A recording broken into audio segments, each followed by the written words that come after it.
2006 fabrication of PA media that Israeli fire killed Gazan Arabs on a beach, and how PA TV told Palestinians the shells concerned contained depleted uranium. To this day, we have PA maps and atlases that pretend Israel doesn't exist. We have PA salaried clerics calling for the murder of what they are pleased to call the sons of monkeys and pigs. That is their preferred usage for the Jewish people. We have TV and radio and popular songs and poetry extolling the glories of suicide bombing. We have textbooks teaching Israel's unfit to live, and streets and colleges being named in honor of slain suicide bombers. Is it any wonder the conflict persists? Is it any wonder that only last week the PA disbanded a youth orchestra, a Palestinian youth orchestra from the West Bank refugee camp, after it played in Israel for a group of Jewish Holocaust survivors? That was national treason as far as the PA was concerned. Is it any wonder that Palestinians routinely celebrate in the streets and hand out sweets when one of their terrorists murders Israelis? Is it any wonder that 3 years ago a Palestinian woman like Wafa Abbas, after accepting Israeli medical attention for serious burns caused in a domestic accident, tried one day to return to the Israeli hospital that had saved her life with a suicide belt strapped to her body, and that she confessed to intending to murder as many people as possible, including the doctors who had saved her life? Or that in June 2007, 2 more Palestinian women were intercepted in Israel with suicide belts after obtaining admission into Israel for medical treatment at Israeli hospitals. Or what about last year in April, when Hamas staged a massive attack on Israeli soldiers at the Israeli end of the Keren Shalom border crossing into Gaza, where food, medical supplies, and other forms of humanitarian aid are transferred from Israel to Gaza? And this, incidentally, is one of the border crossings about which Hamas now waxes indignant that Israel does not allow supplies through often enough.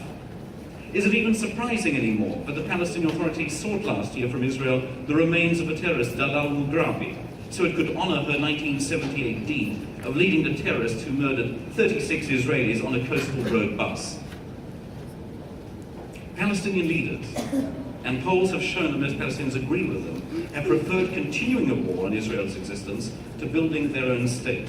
Palestinians will take a state, but not if it means ending the war on Israel, and that is the key. Now, Israel can encourage the emergence of moderate Palestinian leaders, but alone it lacks the powers to create them. That is a job for Palestinians. Today, there could be an 8-year-old Palestinian state.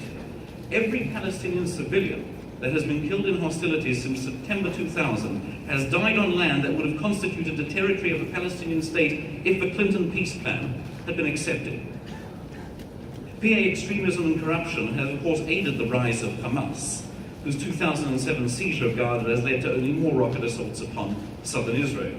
Now, if you seek to know what led Israel, after 8 years of bombardment by 5,000 rockets, to re-enter Gaza, from which it had unilaterally withdrawn in 2005, look to the root causes: the refusal to accept the independence of a non-Muslim people, the demonization of the Jews, the calls for genocide, and the inculcation of hatred and glorification of terror that tragically permeates Palestinian society.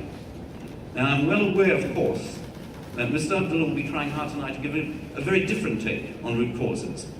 I advise you to hear him skeptically. The ongoing war, and I will perhaps conclude on this point, that occurred recently in Gaza, has been paved, unfortunately, by a version of Muslim supremacism and Arab nationalist supremacism. Absent these factors, and the conflict, which of course may have existed in any case, would have gone away a long time ago. And if you doubt my word, consider this. In January 2001, Palestinian rioters in the West Bank burnt in effigy John Mandel, the foreign minister in Jean Chrétien's Canadian government. What was his sin? He offered to welcome Palestinian immigrants to Canada after a peace settlement.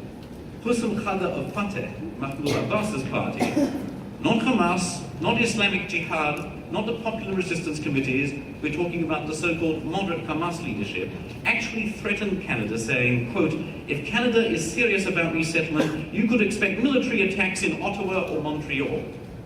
Are those the words of a responsible government official to an offer of refugee relief? Or are they the words instead of a thuggish bureaucracy annoyed that the facade of respectability has been pulled down accidentally by an innocent abroad who actually thought this conflict was about refugees? Hussein Khada's words expose the absence of a humanitarian calculus in the opposition of the Palestinian leadership. Solving the refugee issue is regarded as a hostile act, and it is a hostile act to anyone who is determined to destroy Israel. It would mean removing a festering sore and a ready supply of indoctrinated, captive Palestinians. It would threaten to undermine the war on Israel. Most chilling of all, this popularly sanctioned inhumanity shows this fact: if Palestinian leaders are willing to kill their own or have them rot in camps, rather than live and create new lives for themselves, how pitiless indeed must be their attitude towards Israeli Jews. Is it any wonder the conflict is still with us?